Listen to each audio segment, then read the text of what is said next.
Welcome, adventurers, to the Recall to Adventure podcast, where we're celebrating 25 years of Islands of Adventure. We'll be sitting down with some of the original show producers, animators, engineers, and designers for Universal Orlando Resort's Second Gate. We are your hosts, Holly And Maya. and now, for this episode, we are joined by Lisa Girolami, who is the show producer for Seuss Landing. Thank you so much for joining us. Thank you. Thank you. I appreciate it. That was a long time ago, and I appreciate the interest is still around there, still out because that was probably one of my favorite projects of my 42-year career. Oh, that's awesome. Yeah. And I mean, you've definitely done a lot too. Looking at your website and your resume, you've done everything. Published author as well, and that was very fun to find out. Thank you. It keeps me off the street. You know what I'm saying? You gotta Mhm. do things to stay out of trouble. But I found enough trouble along the way in my career, but that's a whole nother podcast, I think.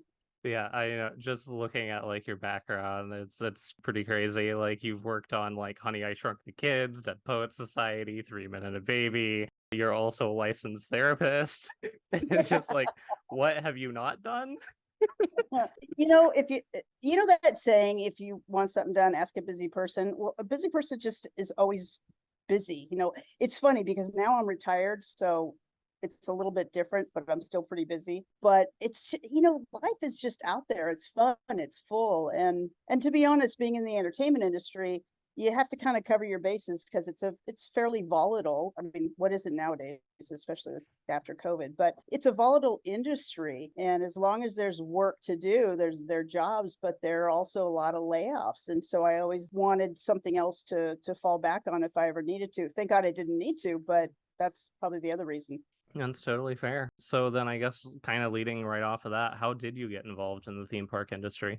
Well, it's funny. I way back in '79, I started making motion pictures, and I was doing it independently. And I actually was working all over doing different films, but then I got a job as a production executive, actually like an associate production executive first at the Walt Disney Company. It was when Walt Disney came back, I think in, oh God, what was it, '80s, I guess, yeah, when they came back to do the Disney Sunday movie. And they were coming back from the studio being really kind of dead, the back lot and everything. And they started doing also motion pictures. And they had the whole big stack of those Buena Vista films. Actually, at the time, I think they were Touchstone, but it was the old films like Color of Money and Tough Guy and Down and Out in Beverly Hills and all those crazy movies. And they needed people to ramp up these films really quickly. And so I had motion picture experience. So I went there and I worked there for probably about 10 years. And in between, I was in Canada shooting a film, a John Boorman film called it'll be Where the Heart Is.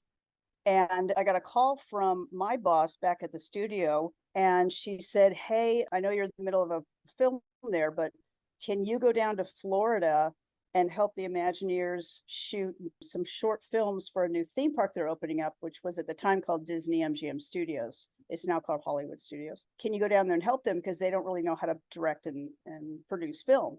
And I said, "Well, first of all, what are Imagineers?" I worked at the Disney company for 10 years and I didn't know what an Imagineer was. And I'm like, "What the heck is that?" And, you get all tunnel vision. And they said, "They're the ones that design and build the theme parks." And I said, "Sure." So I went down to Florida a number of times, and there was a producer named Deborah Hill, and she and I produced all the short films when that park opened. So it was like the one with Pee Wee Herman and Daryl Hannah. They're not, I don't think any of these are still playing.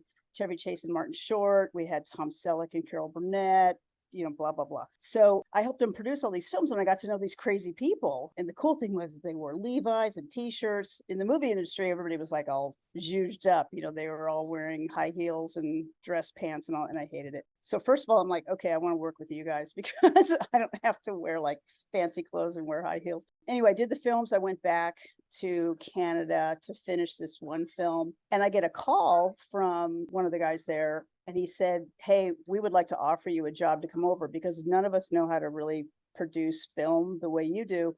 Would you come over and help us start a film division called Theme Park Productions for Imagineering so we don't have to keep asking you guys for help?" So long story short, I did. I stopped making movies. I think it was in early 90s, and I went over to Imagineering. And so now I was trying to figure out what my role was, and it was just making the films, producing the films that played in the attractions, whether it was like a pre-show video, where they introduce you to the story and tell you how to get on the vehicle and not get hurt or whatever, to theater sit-down shows and things. So I was just jumping all around doing a whole bunch of things. And that's kind of how I got into Imagineering. So it was really the back door of Walt Disney Studios. And it was just the right time. But these guys, I just remember the Imagineers were the coolest group of people. And they were just so talented and funny. And it was a family. And we had rocket scientists that left NASA because they wanted to do something fun. And, and they're designing like ride vehicles now, and it's like, you're a rocket scientist? What the hell? But they were like, yeah, this is so cool. And I'm like, yeah, I know, it's cool. So that was the start of that part of my career. I guess it is rocket science then, a little bit. Well, it is because, that's the cool thing about Imagineering is we really do the impossible. And I think Walt said it's fun to do the impossible. And as technology started advancing, it became even more apparent to us that we had to stay as ahead of technology as we could. So a lot of times when we're doing attractions and shows and rides and things, we have to commit to something that hasn't been invented yet. And then in the time we have, invent it and test it and get it ready for replay a million times a day for thousands of people. So it takes a certain personality that is just going to not take no for an answer. And it's amazing to be with 100 people on a project that all feel the same way. And they're just not going to quit until we figure this out. Oh, that's awesome. Are any of those things you directed or any of them still playing? Like any of the pre-Q videos? In Hollywood Studios, gosh, I'm sure they've replaced all of them. I actually haven't been to Hollywood Studios for a while. I did the films for Tower of Terror, the original ones. I think that's still there. Yeah, that as far as I know, it's still there last time I went. That was interesting, yeah, because like that had to be like grabbed from like another Twilight Zone episode and voiced over, right? Well, yeah, we did, and we had to ask Rod Serling's wife because he had passed, of course, for the rights to do that. And then we had to find a sound alike, and we had to really study the script and write it to that. It's kind of like the YouTube videos of bad lip syncing, but I think we did a pretty good job. But yeah, it was a challenge. So everything's different. It's not just set up a camera, go shoot something, or set up a merry-go-round, let it spin around. It's always something that is different and never been done before. And so you're always scratching your head going, how are we going to do this? All the way to Avatar, which was one of my last projects. Marvel was my last project, but I was the executive producer of Pandora. And what's the first question you ask? It's like, how are we going to get mountains to float? I mean, it's stupid. When you think about it as a business, it's like, we're going to make mountains float. And it's like, that's the dumbest decision ever because you're going to spend a lot of money and it might not even work. But Imagineering spirit is such that it's like, yeah, we're going to figure out a way to make it work because we have the right people here. And then they float. Yeah, and then they float. Thank God. Thank God. You should have seen the day. Oh, I could talk for hours, but the day that we took the scaffolding, the supports off of the first mountain, because, they were supported and then you build it. And of course, it's, the structural steel is here, but you don't quite know until you remove the scaffolding if it's going to hold. And the engineers, we went to them and said, okay, what's going to happen? And they're like, well, we think probably going to adjust and drop up to 2 or 3 feet. And I'm like, are you kidding? And they're like, well, yeah, that's what the calculations say. And I'm like, but, and if it doesn't, and they're like, well, we hope it does. So we all stood way far back and they took the last piece of scaffolding out and the mountain just went, and just kind of rested. And we're all like, okay, we're fine. We're fine. I mean, those moments were, yeah, it's like, woo. And also I'll tell you, and I'm getting way off topic, but when we design ride systems, after we test them with the big sandbags and then the dummies that are weighted to people weight, guess who's the first to ride those rides? Can't imagine who. The engineers that designed them. It's like, I'm not going to ride that freaking ride. You designed it, you ride it. And if you live, then we're good. I mean, that's a fair bet. And I'm sure we could probably talk like all day about Pandora as well. But we're not here for that. We're here for Island Adventure Seuss and Landing. Seuss Landing. I know okay. So I didn't answer your question. So then I was at Disney for a while. Then it got kind of slow, because of when theme parks aren't being built and money's not going in, projects slack off and people have to leave. And so it was getting really quiet at Disney. And a lot of my Disney friends had gone over to Universal and they called me and they said, hey, we're doing Seuss Landing, we're doing Islands of Adventure over here. And do you want to come over here? And it was perfect timing because there wasn't a big project for me to work on. And I wasn't going to sit around Imagineering and just take a paycheck. So I went over to Universal and they said, well, already have producers on all the lands and the one that's left. And personally, I didn't want it to be anything related to comic books necessarily or superheroes, just because. And thank God it was Seuss Landing. And I'm like, yes. So I went over, and so there were a number of Disney folks and then a whole bunch of new people. And we got to get together and get these 5 lands conceived and designed and finally built. So you said that they called you when it was still under the name Islands of Adventure. So you came on after they changed from the Cartoon World plan to the Islands of Adventure plan. Yes, I came on right after Cartoon World because there was Toon Lagoon and they thought it was going to be quite a bit different. And this is before I got there, but then they started thinking, well, maybe we can get the rights to Seuss's property. And of course he was passed, but we went to Audrey Geisel, who is Mrs. Theodore Geisel, and they thought, well, maybe we can. And she was being courted, from what I understand, by a few companies to get the rights to use those characters in a theme park. So it was really interesting because we started building, models and doing concepts and stuff just for our one land. All the other lands were already running off doing their thing. And of course, the word we got back was Audrey Geisel. She was at the time, I think she was in her 80s, but she was like a whip, man. I mean, she was so on brand and so knowledgeable and was so tough in a good way that it's like, if you guys don't nail this and she says no, that's it, we're done for. And so the first couple presentations to her, we really, more than anything, we had to prove it to her that we could do that. And the biggest issue in our minds was, how do you conceive of Seussian characters who've all been on pages of a book and drawings? How do you conceive them in 3 dimensions? Because you've never seen necessarily the back of a character or what they look like when they turn around. And the beautiful thing about that kind of illustration is you can do whatever you want, and you can kind of bend things and make things, not necessarily look right if you were really judging it against a 3-dimensional world. There's in Circus McGurkus, there's a seal that's, balancing on its nose. It's like, how do you build this huge thing and have, a piece this big, which is his nose, holding up this whole structure? But obviously Theodore Geisel, Dr. Seuss, didn't care about that stuff, right? He was writing a book. And nor should he, which is the beautiful thing. So now we're trying to prove to her and show her in examples how we can make this whole land. And by the grace of God and a lot of hard work, she loved it. So she said, let's do this. And here we are. The rest is history. I know. We get to enjoy it now. Yeah, and it turned out great. But I guess talking about like the theming and everything, was there any like ride or theming concept or anything that was in those initial works and plans that ultimately didn't make it to the final park section? Actually, so when you think about it, it's like the way you kind of tackle it is you tackle it from a couple of different directions. Number one is, how much land do we have? And, that land is, I think, like 13 acres or something, but that includes back of house.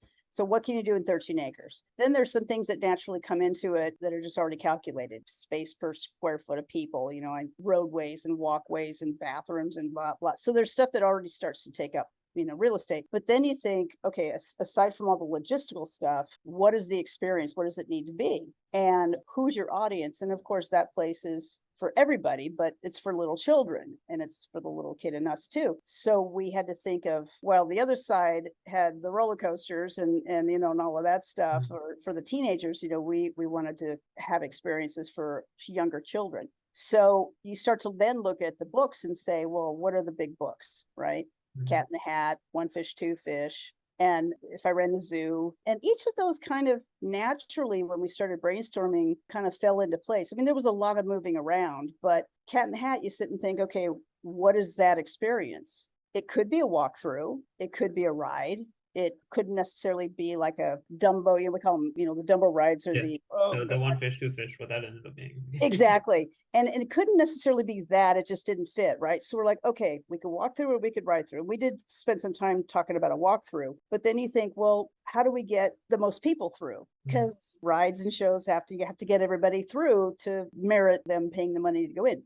So when you think about an omnimover, which is basically what it is, that's the way to get the most throughput. So we thought, well, let's just ride through. So for Cat in the Hat, that made sense. One Fish, Two Fish was just fun as a round ride. If I Ran the Zoo was perfect for a kids play area, an experiential kind of interactive area. You go, okay, where's our eating facility? What's our restaurant? And Circus McGurkus just seemed perfect for us. There's a lot of back and forth, but that's how we started kind of landing on it, because we knew we needed a couple merchandise, or one merchandise space, two merchandise spaces, two places to eat, the Green Eggs and Ham and Circus McGurkus, and we needed this many ride systems and things. So they kind of all fell into place, and then we could kind of thread other things through, like Sneech Beach and some of those places. So did I answer your question? Yeah, I think that was really cool hearing about all that, because you did manage to like take as much from the Dr. Seuss books as possible, and like you threw a lot of references into the park, really. There's even more that you might not even know of, because we hid a lot of stuff in there too. I could probably get in trouble for telling you some of it, but they're just little references in different places. And okay, I'll tell you one, and they can't fire me because I don't work there anymore. In the middle of all this work, we were working on If I Ran the Zoo, and my art director and I would do presentations to senior management, and God bless them. They're the ones that have to, go. I mean, I'm the producer, so my three-legged stool is money, schedule, and creative delivery, right? You have to have a stool that has all three. You can't have one without the other two, and they all have to balance, right? Because if you take all the money in the world to do the best project in the world, but you don't have the time to do it, it's not possible. So you take any one of those and screwball it up, and it doesn't work. So there's always that balance. But then I have bosses that are really into the budget and schedule because they have the bigger picture and less of the passion for the creative. So I'm the one that's kind of fighting them all the time. I get it, but there's some things you just have to push and push and push and do, when maybe some of the senior management would rather just kill it because they don't want to deal with it. So we're doing the presentation, and one of the senior managers, big head honcho, was hassling us about all the money we're spending on the zoo project. And you're just trying to put too many details in and blah, blah, blah. And he goes, you're just polishing the apple. And we went, ooh, okay. We took that, blah, blah, we got through the meeting, and then we looked at each other and we went, we know what we're going to do.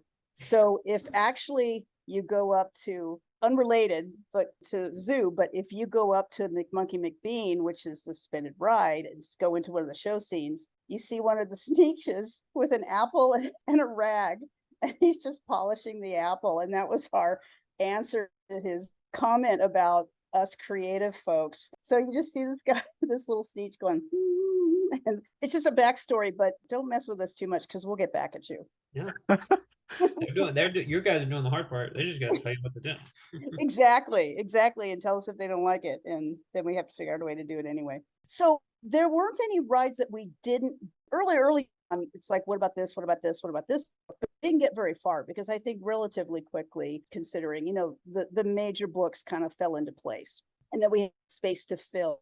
Like the Zacks, that was a little space that we could do the story of the Zacks. And so, we put that in there. But of course, I'm sure we'll be talking about, but the McMonkey McBean, which is what I've always called it, the trolley up above, that ended up being obviously a huge problem. And that was really bad that we weren't able to open it for opening day. And then it never really got to be what it was meant to be. So it ended up being just kind of some pretty decoration up there, which it was an awesome, ride system with some really cool scenes in there.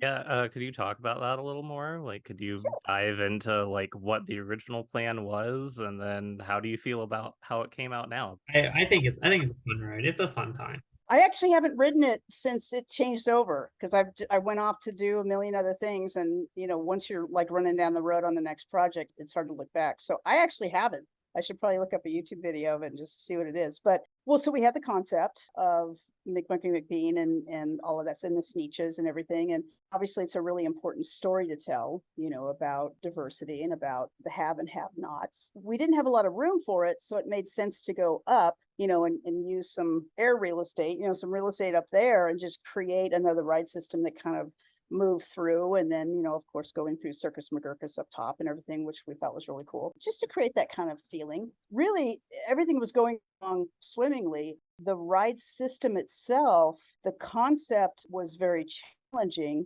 and it all came down to safety. It all came down to, you can suspend people up in a car, you can belt them down, they can run around. But what happens if that ride fails? What if it stops in the middle of, some tall, something, and you're not close to a station? How much time does it take to get them back to the station? How do you get them back to the station? Are you able to bypass the ride system and pull them back?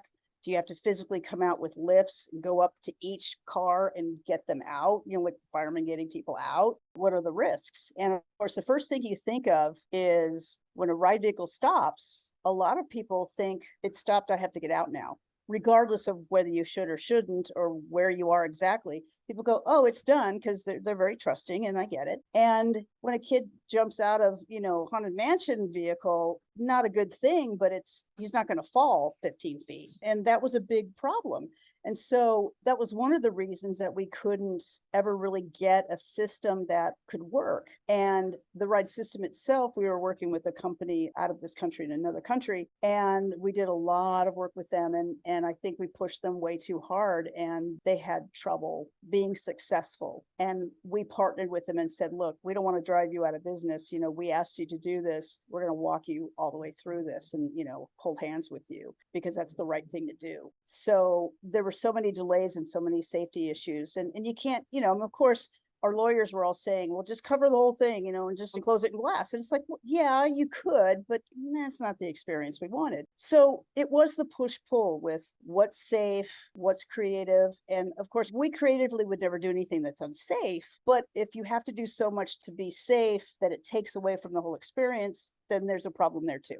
Right. So those are some of the reasons that it wasn't successful. And on opening day, it certainly was a tail between our legs, to kind of go out there and go, oh, this one can't go over here. I think in the long run, the rest of Seuss Landing was so awesome. I don't think necessarily people were really banging on us for it. There was so much more to do. I mean, I wish it had opened the way we envisioned it, but we just couldn't find a way to do that. Still turned out great, in my opinion. Yeah. Well, I'm glad. I'm glad, because as you probably know, when you envision something with all the details, you kind of get, and it could be in any project in your life, you get your heart set on how these details are going to pan out and what you're going to do. Then if for whatever reason, schedule, budget, or whatever, you have to delete something, you think, oh God, it's all screwed up. But the people we're doing it for don't know that we've deleted it, so they're never going to see it. So, you have to kind of get over yourself too. If there's an animated figure that you wanted somewhere, you have 5 animated figures and all of a sudden you don't have the money and you have to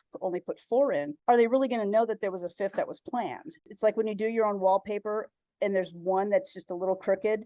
No one sees it when they walk in your room, but you see it every freaking time you walk in your room. It's the same thing. So a lot of things bother me more than you'll ever experience, or you won't even know it. We walk around and be like, oh man, that's wrong. That's wrong. That's wrong. Oh, I know you do. And my one regret is we don't still serve green eggs and ham, because we opened serving real green eggs and ham. Did you know that?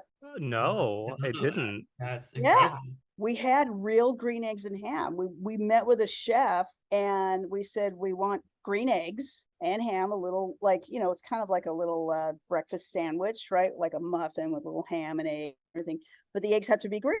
But they can't be food coloring. It can't be anything artificial. It has to be natural. We don't want to give our kids a lot of, crap. So we tested and we came up with some herbs and things that I forget. It was probably, I think it was like parsley or something like that. But there were a few things that you mix into the eggs and just naturally they turned them green. And that's what we ended up doing. And so we opened with the ability to walk up there and buy green eggs and ham. That's incredible. Probably became too expensive, and then they took it out. And I'm like, damn it, because wouldn't it be cool if you could go do that? Yeah, like that's kind of the point of it, Yeah. Yes, it is to me. That area I like a lot. I think it's cool how from the sky, from like the train ride, it looks like it's on a plate. Yeah, exactly. I'm so glad you noticed that. Yeah, it's pretty cool. And well, we have to look at every single angle, because you will look at every single angle. The guests are really smart and sophisticated now. They're looking at everything with a microscope, and you have to really answer all the questions and fill in all the, blanks to make something right. And, the whole thing with visual intrusion, you have to be able to stand in a land and not have any visual intrusion. You don't want to see the Bank of America, the top of the, the top of the building when you're looking over, some themed land, so you really have to take the intrusion out and make somebody feel like they're really in this space without knocking them out of the story. Yeah, I just went to Super Nintendo World down in Hollywood, and they did a very good job with that. So yeah, that's fun. I think it's interesting that we talked about stuff getting cut, but you have the most densely packed area for the amount of attractions you have. You have the most in a single area in Islands of Adventure.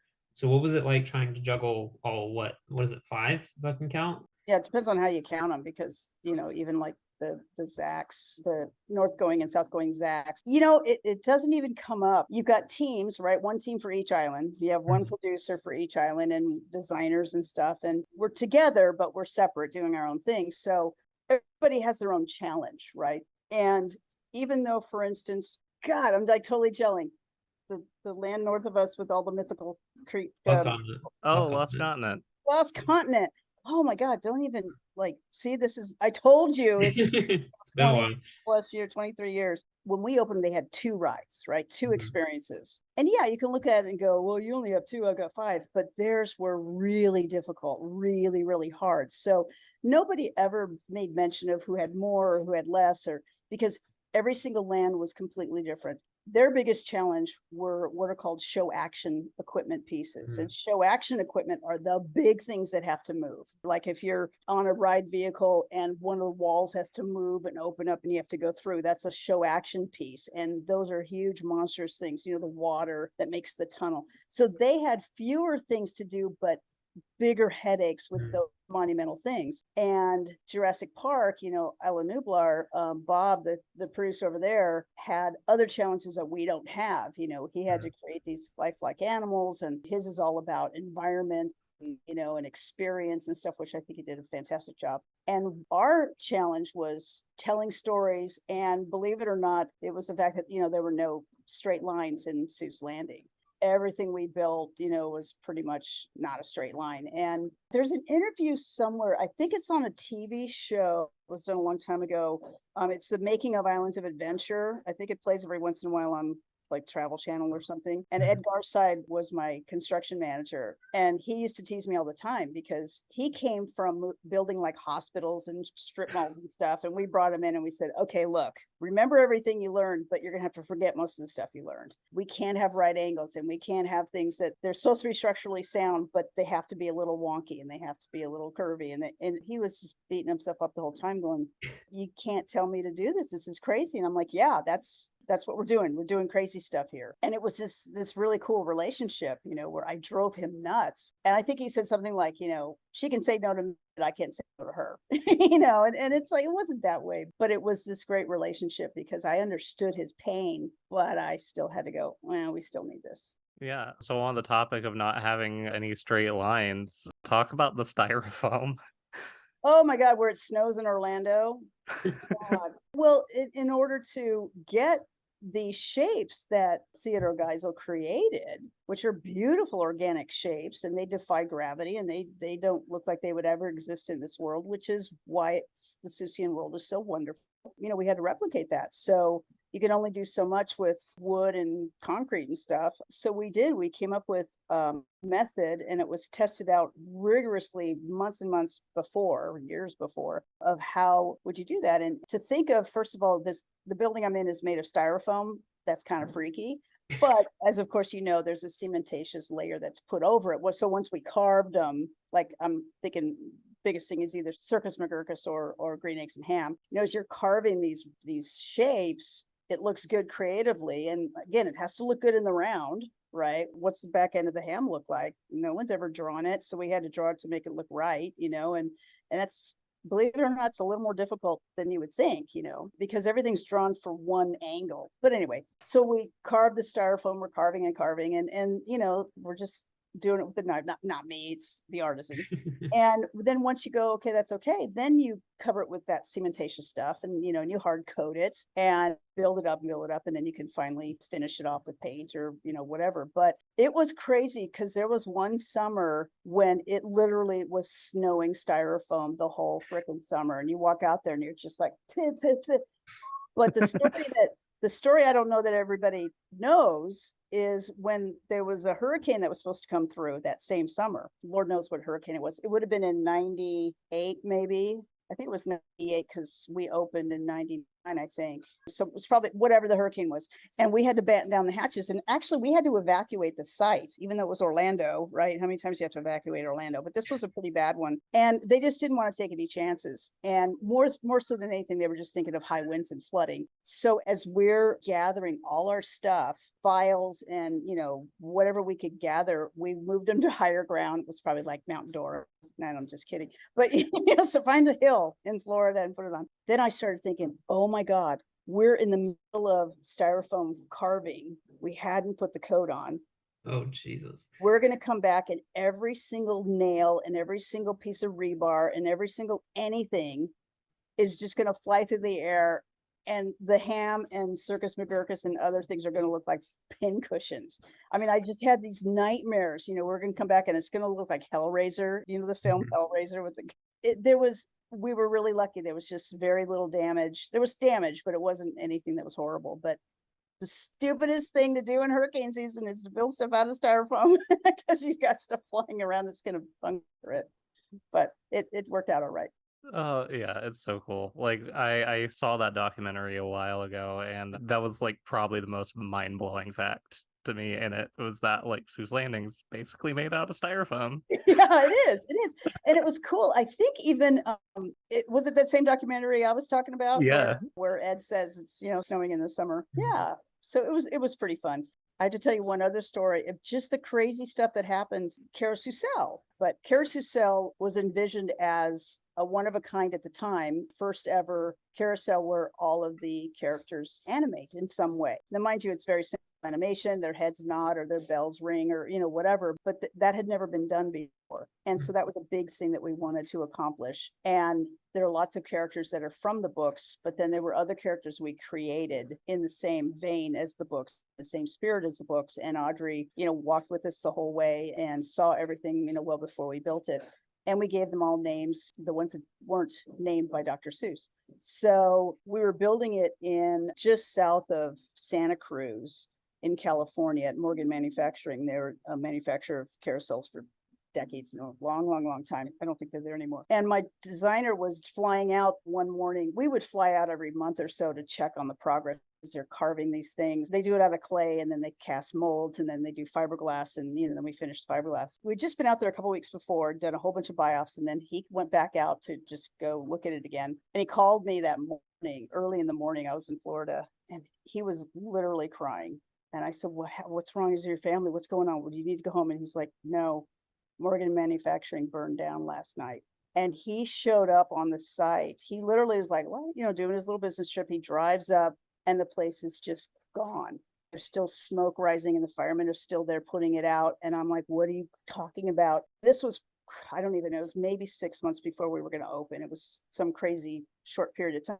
And there had been an electrical fire in the warehouse where they had our guys, most of our figures. And when Chris sent me pictures back, the only thing I could liken it to was God bless and forbid it from ever happening. But if like there was a fire in the Humane Society, all these little animals were like all dead and burned. And I'm like, oh, we were just like, it was horrible. It was like a massacre. And we sat with Dana Morgan and his team and we went, oh crap, what do we do?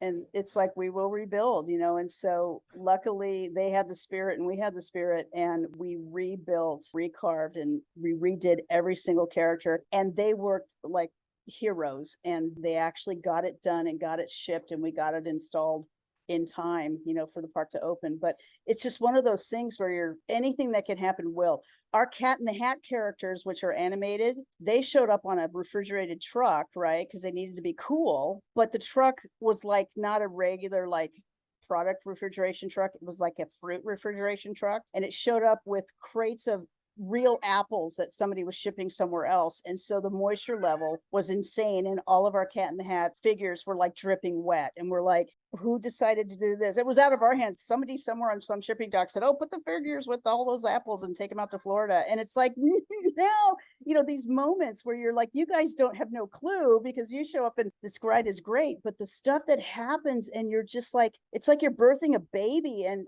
everything that's going to go wrong is going to go wrong. And you're the grandparents that are showing up to see the baby that we made. And you want to hold it and go, ooh, and we just want to make sure it's not deformed. It's like a cute baby. Is that weird? Is that a weird analogy? But it feels that I think it makes sense. Sorry, I don't. Well, apparently some spirit was out to stop Seuss Landing from happening. I know. It was like, what? But that happens on every project because, again, it's all about, trying to do something that's never been done before and you're up against a deadline, right? Nothing's changed. That opening day is coming no matter what. And you could do a lot of different things, but that opening day is a pillar, in the sand, and you're going to come right up against it. But again, everybody was so passionate and so dedicated. The best professionals I've ever worked with. Wow. I didn't know that about the Karasu sauce. It was now we're gonna write it and we're gonna think. I was like, oh man. Just say a word to the first ones that never made it.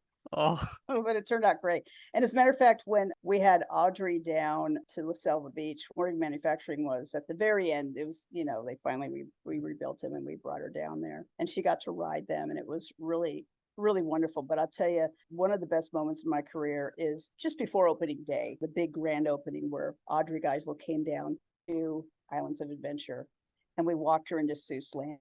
And I was with her and I think the entourage, I guess, and cameras and all this crap, but I wanted her to have a private moment. And so I took her hand and we just kind of walked in and she was very, very quiet. And I remember it wasn't too long after we had, I think, toured around most of it. She stood there and just had this quiet little moment and there were tears in her eyes. And I started tearing up. And then she said, this is really beautiful. And I miss Theodore. And in that moment, it was like, everything's okay. We've extended this legacy for her. This is another avenue with which she can remember him and keep the Seussian characters alive. I was crying and she was tearing up. I was crying more than she was because I was just, I was tired, but I was so proud of our team. But to have her, who loves theater so much, stand there and just go, this is good. This is incredible. He would have loved to be here. That was pretty awesome.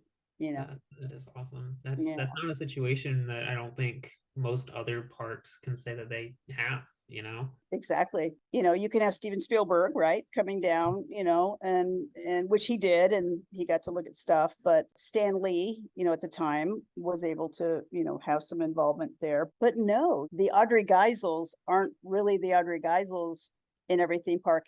It truly is. It's the first 5, 6, 7, 8-year-olds that get on your ride vehicle. And mind you, they're just as important because that's who we're building it for. Of course, we're building it for Audrey, but we're building it for everybody. And when you can watch those kids get on these ride vehicles and just watch their faces, that's really the payoff, is when they come around, and exit, or they exit a show, or they're just walking around the land and something happens, a character comes up to them or whatever, and you just look at their face. That's the payoff. That's the 5 years of killing yourself and, bleeding and sweating and crying, to make something happen. That's what it's for. And I don't mean to sound all smarmy. That's truly the benchmark. That's why I worked for 5-year-olds, I guess, that's what it was. I'm sure there's some Lisa blood and some of that styrofoam, Oh yeah. Oh yeah. It's actually real blood there for me too. I got hurt a couple times there, but everybody does. You're walking through a construction site, but no, it happens. You're just that dedicated. We also, I think Keith Kaminsky and I have our names down on the beach. I don't know if they're still there, but it's where guests can't see them. But when we did the beach, there are shells down there that we put all over the beach, and we engraved our names in the shells and put them down there, which that's awesome. What was it like getting to work with John Russ to come up with the sound for Seuss Landing? He's amazing. He's a freaking genius. I mean, he just thought outside the box so often, and he's so knowledgeable and so talented. Plus, he could be a total stand-up comic. He is so freaking hilarious. So I always wanted to hang out with him. Even when I didn't need to, I wanted to go hang out with him. And plus, there's something special about music, and there's something special about creating it as part of an environment, because, they say the producer is responsible in a theme park for everything you touch, see, feel, smell, taste. it's everything. And that's true. But when you can have somebody like John Rust taking care of, the audio portion, then your job is so much easier. And he really almost single-handedly is responsible for all those sounds. And of course, he had his team and his, composers and arrangers and stuff like that. But he really did create Seussian instruments. And they just took different pieces of instruments and put them together, winds with, stringed instruments, and just kind of went, what happens if we do this? And they came up with their whole ensemble, their whole orchestra. And it was not all of that, obviously, but there were enough of those pieces that really stood out. And I think that's what's so unique about it, because you can't feel the playfulness of a space if it wasn't created playfully. Does that make sense? Yeah, that makes sense. When you walk into a room, you can sense the vibe in the room, right? When you look at a painting, a lot of times you can see if they had fun painting it because of the strokes and because of the choices, or if it was a very rigid painting, and you feel the rigidity. He was professional all the time, but he kept this playfulness and encouraged that playfulness. And I think it really comes through. And the music was fantastic. I mean, every time I'd go to a session, you get to sit there in the recording session, your feet are up on the big desk with all the, and the glass booth, and then somebody's doing something over there, and I didn't have to do a thing. He took care of all of it. So I'm not taking any credit for any of that, because he just made it all happen. But it was so cool. So you brought it up a little bit, but I'm curious your thoughts on the Cat in the Hat ride. It's a very traditional kind of dark ride in a way. It uses the same ride system as Men in Black does. But yeah, I'm just kind of curious what your thoughts on it are, and if you feel like the ride still kind of holds up today. Well, the answer is yes. I think it does, for a very simple reason. It's a very basic, simple story, right? If you look at the pages and the colors and, and all that, he used 3 colors, red and blue and white and black. I mean, basically, for the story, it's a very simple story about 2 kids that are home, and, it's a rainy day and mom goes out and, to run errands, and this cat comes in, makes a mess of the place. And then, oh crap, here comes mom. And then this crazy character helps him put it back together. I mean, it's very simple. So when we envisioned it, we didn't want to follow the palette, for instance, exactly. That was one area where we took some liberties. But if you look at the characters, they're very simple characters, right? They're not elaborate audio animatronic characters at all. That's a budget issue too. I mean, it's a budget reason, but it was a choice that we made, because they're just very fun and kind of a little wonky. But if you notice, hopefully they've kept doing this, because once we deliver a park, once we hand it over to the operators, then we hope and pray they keep it the same, but we don't have any control over it. So that's why I say, I hope it's still that way. But if you look at from scene 1 all the way through Cat in the Hat, I don't know if you've noticed the palette change, but there's a palette change all the way through. So if you look at the colors of each scene, they're calm at the beginning. And then as the cat arrives and starts getting to mischief, the colors start to get a little, more energized, until you get to the kitchen scene, which is out of control. And then, of course, the spinning closet goes dark. But that kitchen scene, you look at the colors there, and they're completely erratic and just kind of all bouncing all over. Contrasting colors are, competing with each other. And then we go backwards as they're trying to get the house back in order. And then we end up back at the same place. And it is not something that people, are going to be conscious of. It's just something that in the periphery, they'll get a sense of something being a little different.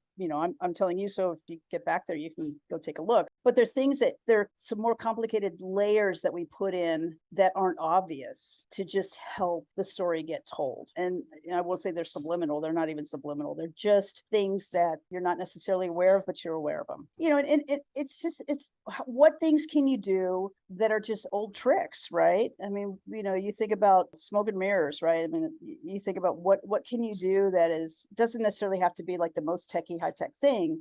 There's so many theatrical tricks that you can do, and you have this big bag and you reach into the bag, and it's awesome to pull out some trick that has been used for hundreds and hundreds of years, like Pepper's Ghost. And we didn't do any in Seuss Landing, but you've seen it before in different theme parks. Pepper's Ghost has been around for hundreds of years, and it still works. We still like to use it. So Cat in the Hat for me was, obviously, it's the icon, it's the book everybody knows. And I have to tell you a cute little story. I was telling my best friend the year I got onto the project, and his daughter she might have been 3 at the time, and she was standing around, and I was telling him, hey, I'm going to, creatively produce Seuss Landing, blah, blah, blah. And she's listening in the periphery, and it was just adult talk, but then she disappeared. And all of a sudden she comes back in the room and she has her Seuss books, and she comes up to me and she hands it to me and she goes, "You're going to need these then." And she gave me her Seuss books, and I was like, oh my God, that was the coolest thing, because they're important to her. They were her, and she had Cat in the Hat, in there. And it's like, that's cool. These are my manuals. This is my Bible, these simple books that have told the best stories. Yeah, so obviously we've talked about the stories that everyone knows, but one we haven't talked about is the Grinch Who Stole Christmas. And obviously now we have the Grinchmas event with the stage show. Did you work on Grinchmas when it originally planned? Did you have any other plans for it when it started, or? No, we didn't. We knew that entertainment would be doing different things, that they would do seasonal stuff. And the only work that we did was to have discussions, very general discussions with them, because that all was conceived after we released the park to them. But it's like, okay, what do you guys think you can be doing in the future? Are you going to have a parade one day? Are you going to have things happening in the streets? Do we need to put extra speakers up that we don't need to use, but maybe you'll need to use? Or lighting, or bubble machines, bane of my contention. But God bless them, but that's not something that helps some of the stuff we do. But what are those things that we can accommodate you later? But no, I didn't have anything to do with that, and they did all the conception of that and creation. Did you like it? Yeah, I think Grinchmas is a really fun thing to do during Christmas. It's something fun. Yeah. So, of all the rides that you did for Seuss Landing, which one is your favorite? I'd have to say Cat in the Hat, and only because I spent the most time in there, and I ended up spending more time, my production designer, in the middle of that. It was probably maybe 6-7 months before we opened. He had a death in his family and he had to leave the project, and it was really horrible, and I missed him so much. But I kind of stepped in to do a lot of his stuff because our brains were so connected, like the lighting, like the color. When I talked about the color changing psychologically through the ride, it's not just the paint, but it's the gels on the lights. So the lights were changing colors all the way through. And I was just trying to finish his vision, of what he needed. So I spent a lot more time in there than anywhere else in Seuss Landing. So I think that, kind of stayed with me. And the weird thing is, when you're testing a ride vehicle, you ride the ride and you're making notes, because there's a bank of tables at load unload, of just engineers and computer guys and ride guys and all that stuff. And you come through and you're giving them notes, all of them, to say the lights need to change at this point, not this point, and the ride vehicle is really clunky going around here, or need to slow it down here, and you're giving everybody notes, and they try and make all the changes that they can live, and then you ride through again, and then you give notes and you ride through again. And so I would go through that ride, I don't know, 30-40 times a night. And if you've ever experienced that closet room, right, where you spin around, it got to the point where, you really do get your sea legs. It bothered me the first couple nights, but then it gets to the point where I'm just spinning and just writing my notes, and and it's just a weird, freaky thing, and it never bothered me after that. But it just, kind of gets my heart, and the little, just some of the characters there, like the fish in the fishbowl. He was one of my favorites. It's like, he's the conscience that's yelling at everybody. It was my favorite. Awesome. What advice do you have for others who want to get into the theme park industry? Your start was incredibly different than what I thought it was. I never considered that you could go from a film job to doing theme park stuff. Yeah, I think there are obviously a million different roads, but they're not necessarily easy roads, right? The rocket scientist that decides to go to theme parks. I think for every job there's different ways to get there. So it's been really difficult to get into theme parks. It's just the way of the world. Well, and let me amend that. It's not hard to get a job in a theme park company. It's hard to stay there, because you really do have to prove yourself. It's kind of like, somebody can open the door for you, but you have to walk through and remain there. Really, all people care about in that world is that you work hard, and you work harder than most people, and you're dedicated, and you won't take no for an answer. And do you have to be creative? It depends on your position, but everyone's creative, right? You can be in finance and be creative and figure stuff out that I can't figure. So you just have to have that passion. The internships, if they're still doing them at the different companies at Disney, Universal, whatever, we keep on so many of our interns, because the ones that come in and can hack it, because it's not necessarily the easiest work, and are dedicated and show spirit. And that's one of the best ways is the internship. There's not a lot of nepotism. You might think there is, but there's not a lot of phone calls that we get. It's like, Joe Schmo's grandson's coming in. You got to give him a job. That doesn't really happen. Thank God, that Yeah, really. Oh, I would hate that. It's hard to get in the door, but any way that you can, you just have to do good work. Does a portfolio help? Does some body of work help? Absolutely. They're going to ask you what you know, what you've done, and what drawings you've done, what engineering projects you've worked on, or whatever. But the good thing is they will give people a try, and we just want talent. We don't care how you're packaged or where you came from or what your education was. If you're good, you're good. That's great to hear. I think that's solid advice. Sounds like a politician that just told you nothing, right? Just gave you a good idea. I mean, it's so grand of a topic. I wasn't even specific with my question. It just is a grand thing that could be split into multiple categories. But I think your answer serves the whole of it all. You certainly can't stay in a position, in a company like that and be what we call a sweatless wonder. You're found out right away. Everyone has to pull their weight, and it's such a small company compared. People are watching you and they're expecting you to produce. So if you love it and work hard, you'll have a much better time and a much better chance. Just show them who you are, and don't drop my name because they'll go, who? She's been retired for 2 years. Who the hell is she? Like, what did she do again? Yeah, she talked bad about apples. Polishing. You took a suggestion. That's all it was. Yeah. God, I wish I'd thought of that back then. Damn it! Where were you back then? Not I like your suggestion. I'm going to do that. I'm going to put that in. There you go. It's just a little sneech going. My boss made me think of that one, guys. Exactly. He's creative. Oh God. Anyway, just enjoy, work hard at whatever you pick. And I know it's a cliche, but you gotta love what you do. And there are gonna be days when you hate it, and that's fine, but just love what you do and never lose your voice. Never lose your voice. You gotta just get out there and tell them what you feel, especially in a creative position. I am kind of curious. What is your favorite island that isn't Seuss Landing? Ooh, I guess it'd be Jurassic Park. I just love that environment. When we first walked in there, when Bob would go, "Hey, we're doing our sound effects. Come over and, listen to it." We walked through and we're hearing the stomping out in the distance and stuff. That was cool. I was like, oh, this is awesome. For me, it doesn't have to be all about whiz bang gizmo things. You create this cool place. That's one of my favorites. Awesome. Yeah.